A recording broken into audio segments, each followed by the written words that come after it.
ढेर दिन रहले नी जाए तो धनिया हाथ बट खाली कमाए तो धनिया।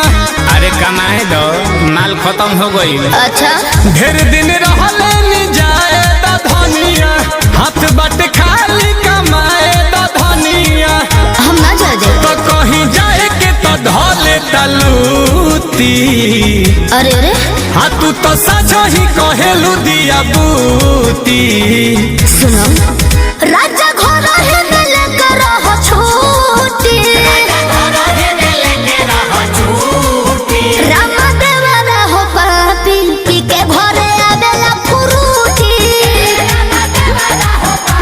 आपी के घरे आवेला फुरूटी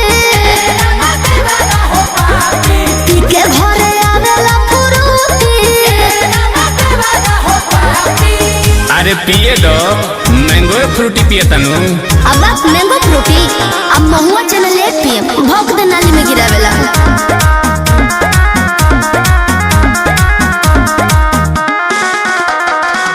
लागेलू रानी तू रानी मुखरजी तू ही बढ़ावलू मन कही कही देवर जी। तू ही ना धाई रहेलू कि देवर बबुआ हमें हो। लागेलू रानी तू रानी मुखरजी तू ही बढ़ावलू मन कही कही देवर जी। ए जी हमरा इज्जत पदो होता धपा ए बबुआ के पापा हो बाहु बोली बनल फिर तार बहरी बाघर ही कटापा हो। कह एही बेरा लोला ओकर कूटी मारी मुआ मुआ के तो कह एही बेरा लोला ओकर कूटी। कहाँ बा ए जी राज